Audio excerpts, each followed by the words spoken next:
What down? Welcome back to Logix Lens. Today, we're going to talk about pre-orders, and I want y'all to convince me why they should be taken seriously.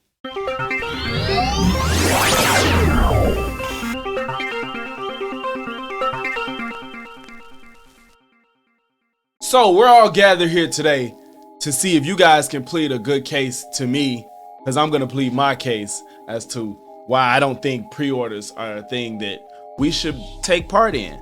I don't know about you guys, but I've been burned by pre-orders more so than been satisfied. We ain't gonna waste too much time. We're gonna jump right into it.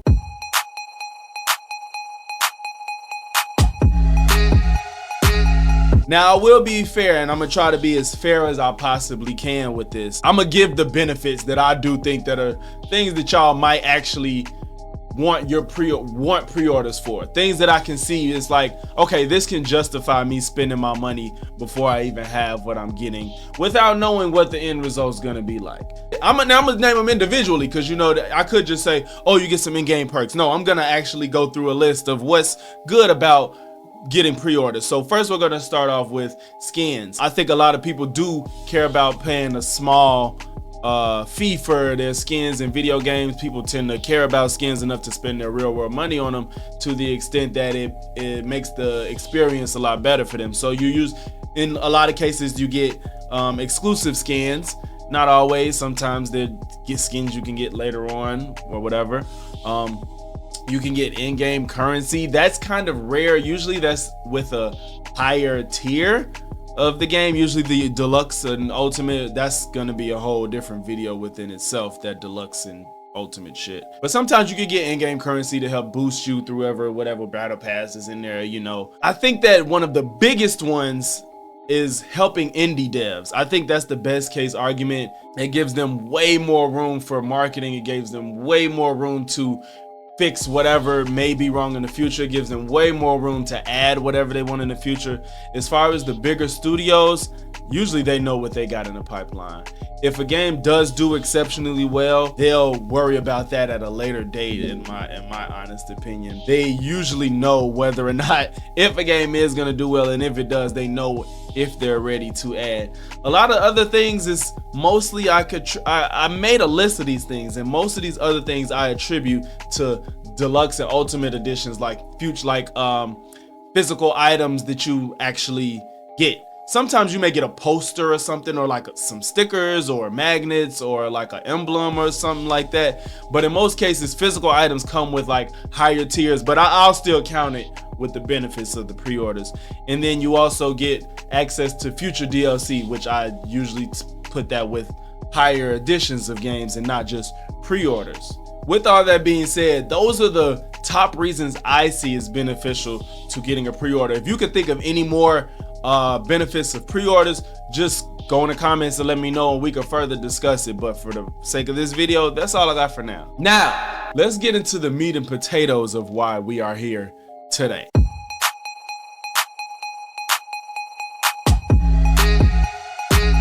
Pre-ordering has seemed to become the new staple of a game's trajectory in 2023. Whether a game is going to be seen as succeeding or not, I think that a lot of publishers are taking advantage of pre-ordering games.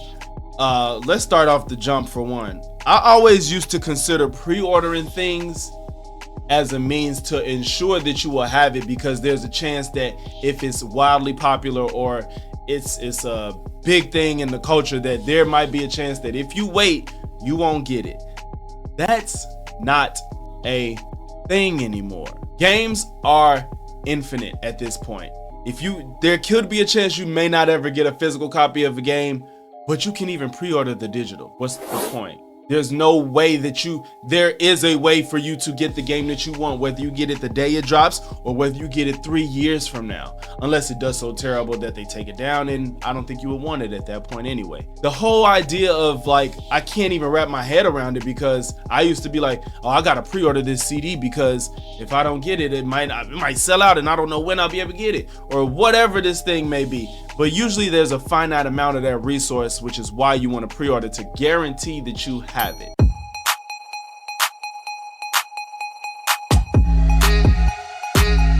I think that I can honestly speak for a lot of Americans today that money isn't that great right now. You go in the store, you're paying $17 for a case of eggs. You go in the store, it's $6 for some orange juice. You go in the store, everything that used to be $2 is now $7. Money is something that we all need, and we want to enjoy the things that we love with it without feeling like we got cheated out of it. So when you waste your money on a pre-order and you turn around and get the game and it is a buggy mess, it's unsatisfactory, it's gonna be better in 3 weeks after they patch it up, it's unplayable, all of these things, you could have done so many other things with that money. And you know what? It was gonna be the same game when they fix it.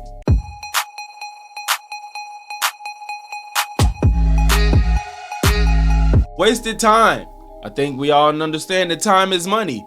Time is something that we all do not have an infinite amount of. So when I get a game and I've paid before I actually physically had it, and I get it, and I'm playing it, and I'm playing it, and I'm playing it, and I'm Lord of the Rings Gollum, I just wasted time. Because, you know, sometimes you could get into a game and it'll be like, oh, this is okay.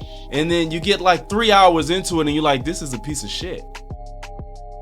So I just wasted 3 hours, and I could have been playing Overwatch 2, trying to unlock Kiriko, even though I can pay for her too. I want to play 35 games so I can unlock her. At least I'm unlocking something out of a game I enjoy, I guess? No. I don't even need to run down the list of how many games we have bought recently that have just come out, we pre-ordered, oh, this is gonna be amazing, and it doesn't work. I don't think that we're ever gonna run out of a list of games in the past 3 to 4 console generations that have came out and just was unplayable or not worth our time to try to get through because we want to persevere and endure. I think that when we give them our money pre-seeing the product is letting them know like, oh, everything y'all doing is okay, so here, take my money, take my money, take my money, before I even have anything to show for it.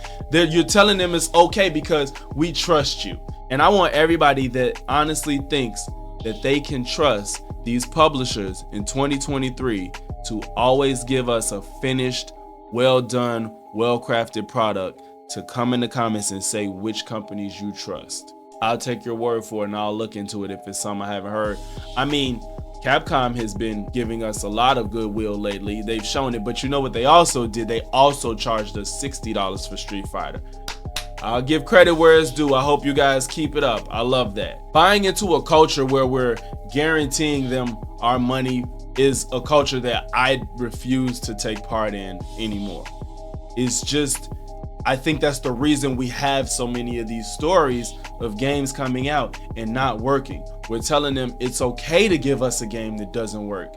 You tell me, what difference is it gonna make in your gaming experience if you buy the game before you get it or after it comes out and you've heard about it, seen a couple reviews, got some opinions, seen some gameplay, and honestly, all that stuff is readily available to you for most big titles pre-launch. There's a plethora of creators, gamers, streamers, all that they have access to most of the games that you want before they come out and are telling you what their honest opinions are. Yeah, there's some shills out there that get paid to give good reviews. They're relatively easy to spot, but overall, I think that there's enough resource out here for you to make an educated decision on how you want to spend your money and not get got.